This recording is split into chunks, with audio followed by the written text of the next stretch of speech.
देखिए बाबू, हम लोग प्रीवियसन स्टार्ट किए थे, ठीक है। इसमें लोग आपको एक नियम पढ़ाए थे इनटू का, आप उसको पढ़िए और आपको किसी भी किताब से कहीं से कोई दिक्कत होता है तो आप क्वेश्चन सेंड कर सकते हैं, ठीक है। और देखिए पूरा पढ़ने के बाद आप किसी भी किताब से क्वेश्चन लगाएंगे तो मिनिमम आपसे 80 से 90% क्वेश्चन बन जाएंगे। आइए हम लोग आज उसी के कड़ी में सेकेंड स्टार्ट कर रहे हैं। हमारा प्रीपोजिशन है एट, है ना। ध्यान से देखिएगा बाबू, small town, small area, small place, cost या रेट, है ना। एज बताना हो, स्पीड बताना हो, फेस्टिवल बताना हो, टेम्पोररी एक्शन बताना हो, है ना, बटम हो, बैक हो, सनराइज, सनसेट, डाउन, डस्ट, नून, मिडनाइट, एटीसी, इन सबके साथ, है ना, हम प्रीपोजिशन एट का प्रयोग करते हैं, ठीक है। सभी के साथ किसका प्रयोग करेंगे? एट का प्रयोग करेंगे। आइए समझते हैं, ठीक है। दिया बाबू कि the book has an answer in the back, है ना। तो बाबू क्या दिया है? बैक। और हम जानते हैं कि बैक बताने के लिए, पीछे बताने के लिए हमें किसका प्रयोग करना पड़ता है? एट के लिए। तो हम यहाँ पर प्रीपोजिशन किसका प्रयोग करेंगे? एट का। देखिए ध्यान से, कह कि Modi ji bought it at 100 rupees ना। तो हम बताएं आपको बाबू कि कास्ट या रेट बताने के लिए, मैंने क्रय विक्रय करने के लिए हमें किसका प्रयोग करना है? एट का। तो मोदी जी बॉट इट, इसे मोदी जी खरीदे एट 100 रुपीज, कितने रुपया में? 100 रुपया में। तो यहाँ कास्ट की बात हो रहा है कि नहीं हो रहा है? रेट की बात हो रहा है कि नहीं हो रहा है? हम किसका बात करेंगे? एट का। फिर अगला, Modi ji bought it for 100 rupees. तो देखिए यहाँ पर क्या आया है? फॉर।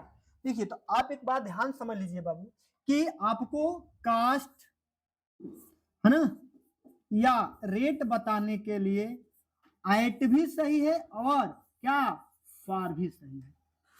कास्ट या रेट बताने के लिए आपका एट भी सही है और फॉर भी सही है, इसलिए ये आपका ये भी सही है और आपका ये भी सही है। हाँ देखिए, ऐसे क्वेश्चन आपको डबल फिलर यानी मेंस वाले पेपर में पूछता है, ठीक है। तो उस समय देखिए मैं आपको बता रहा हूं कि Modi ji bought it dash 100 rupees. अब इसी में से क्वेश्चन है, लेकिन ये देखो इसी को डबल फिलर कहा जाता है। आपको ऑप्शन दिया गया है एट और फॉर, दो ऑप्शन और रहेगा। लेकिन अब आपके दिक्कत ये होगा बाबू कि हम एट को फिल करें कि फॉर का, क्योंकि आपको टीचर बता दिए हैं कि एट भी सही है, फॉर भी सही है। देखिए मैं एक बात और यहाँ पर क्लियर करना चाह रहा हूँ, है ना। कुछ ऐसे भी अध्यापक हैं कि ये कह देते हैं कि जो ऑप्शन में पहला आया है वही सही मार दिया जाता है। ऐसा ये कतई नहीं है, ये पूरा बिल्कुल गलत कंसेप्ट है, समझ लो। अब ये नहीं कि एट है तो एट सही हो जाएगा, फार पहले तो फार सही हो जाएगा, ऐसा नहीं होता है, ठीक है। नियम ये होता है बाबू कि जब आपको इन दोनों में कंपेरिजन करना हो, दोनों में चूज करना हो, तो हम अगर एट और फार में कास्ट या रेट के लिए चूज करेंगे तो हमेशा हमारा एट जीतेगा। यानी कहने का मतलब है कि जब आपको कास्ट और रेट बताना हो, उसमें एट भी दिया और फॉर भी दिया है, तो हम किसको चूज करेंगे? एट को चूज करेंगे। किसको चूज करेंगे बाबू? एट को। तो यहाँ पर क्या फिल करेंगे? एट। क्लियर है ना? मतलब फॉर भी सही है, एट भी सही है, लेकिन जब दोनों ऑप्शन है तो किसको फिल करेंगे आप? एट को। तो यहाँ पर एट फिल होगा। चलिए नेक्स्ट आगे देखिए, कि my brother drives a car dash 80 किमी पर आवर। ये क्या दिया है बाबू? स्पीड दिया गया है, और स्पीड बताने के लिए किसका प्रयोग किया जाता है? एट का। मतलब आपको कैसे लग रहा है कि स्पीड है? अरे भैया 10 में पढ़े होंगे, 9 में पढ़े होंगे कि क्या है, किसका मात्रक है? स्पीड का मात्रक है ना। अब देखो क्या दिक्कत है, कभी पेपर में ऐसे ले जाए 70 किलोमीटर पर आवर लिख देता है, मतलब और कंफ्यूजन करने के लिए, है ना। तो शब्दों में लिखा हो चाहे अंकों में लिखा हो गया हो चाहे शॉर्ट में लिखा गया हो, स्पीड बताने के लिए हम किसका प्रयोग करते हैं? At. Amit Shah left his college dash 25। मैंने अमित शाह अपना कॉलेज कब छोड़े थे? 25 साल की अवस्था में। तो मैं बाबू बोला हूं, ठीक है, कि देखो आपको क्या बताना हो, एज बताना हो या स्पीड बताना हो, आप किसका प्रयोग करेंगे? एट का। एज हो चाहे स्पीड हो, किसका प्रयोग करेंगे आप? एट का प्रयोग करेंगे। यहाँ क्या बताया जा रहा है? एज। किसका प्रयोग करोगे? एट का। अब देखो थोड़ा से, यदि कंसेप्ट में क्लैरिटी नहीं रहेगा तो जैसे हम लोग हिंदी से अर्थ निकालते हैं, है ना, तो हमेशा हम लोग क्या फंसेंगे? बुरी तरह से फंस जाएंगे। वह होली में आएगा, होली में आएगा, इसमें क्या में आ रहा है ना, इनका प्रयोग कर देंगे, क्या हो जाएगा, बिल्कुल गलत है। आइए समझिए, क्योंकि देखो दिया है कि पवन सिंह विल कम, पवन सिंह आएंगे, है ना, डैश होली, होली में। तो देखिए ये होली फेस्टिवल है ना, देखो होली हो गया, दिवाली हो गया, छठ हो गया, ईद हो गया, है ना, मतलब जितने भी फेस्टिवल है उन सबको बताने के लिए हम किसका प्रयोग करेंगे, एट का। यहाँ पर किसका प्रयोग होगा, एट का।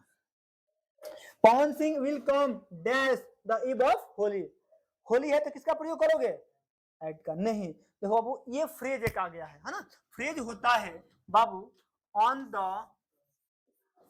The eve of, on the eve of माने के अवसर पर, इसका हिंदी क्या आता है, के अवसर पर, के अवसर पर। ऑन द ईव ऑफ मतलब क्या होता है, के अवसर पर, होली के अवसर पर, दीपावली के अवसर पर। तो ये क्या है, फ्रेज याद रखना है आपको, ये ऑन द ईव ऑफ होता है ना। अगर देखो आगे दिया ना द ईव ऑफ, यहाँ क्या भरेगा, ऑन। अगर हो सकता है कि दिया हो ऑन द ईव और यहाँ खाली डैश दिया तो किस क्या भरते हैं आप लोग, तो ये कॉन्सेप्ट है, रटना नहीं है कि ऑन द ईव ऑफ होता है। अगर ऑन हटाया तो ऑन भरेंगे, ऑफ हटाएगा तो ऑफ भर देंगे।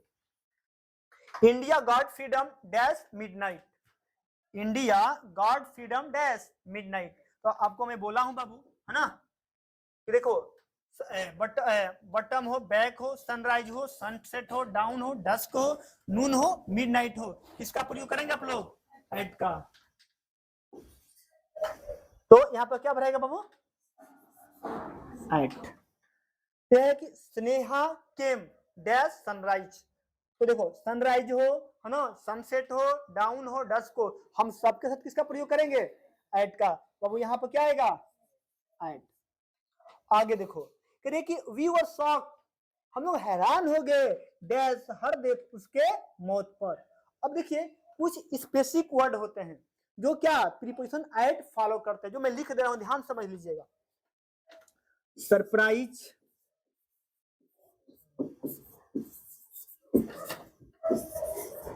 astonished,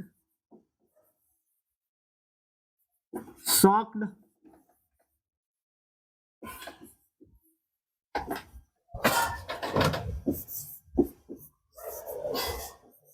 alarmed,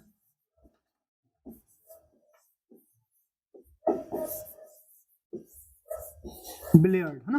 बाबू ये जो शब्द हैं सब तो और हैं, लेकिन आप ऐसे कह सकते हो जितने आश्चर्यचकित करने वाले शब्द है, हैरान करने वाले शब्द है, उन अधिकांश शब्दों के साथ हमारा जो प्रीपोजिशन आता है किसका प्रयोग करते हैं, एट का।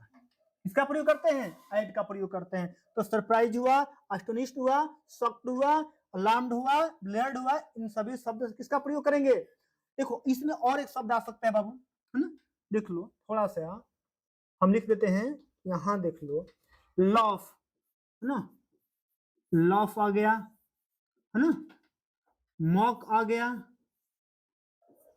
चक्कल, बहुत ये सब इंपॉर्टेंट है, आए हुए एग्जाम के सब क्वेश्चन है। सरप्राइज, एस्टोनिश, शॉक्ड, है ना, अलार्म, ब्लेयर्ड, लॉफ, है ना, लॉफ हुआ, मॉक हुआ, चक्कल हुआ, चिन हुआ, इन सब के साथ हम किसका प्रयोग करते हैं, एट का। ये शब्द याद रखना क्योंकि आपके एग्जाम में सीधे सीधे ये शब्दों से क्वेश्चन देता है ना। तो देखो लॉफ, मॉक, चक्कल, इन सभी शब्दों के साथ हम किसका प्रयोग करेंगे, एट का। ठीक है, बस इतना ही एट में, फिर हम आगे कल लेकर पढ़ाएंगे आप लोग को।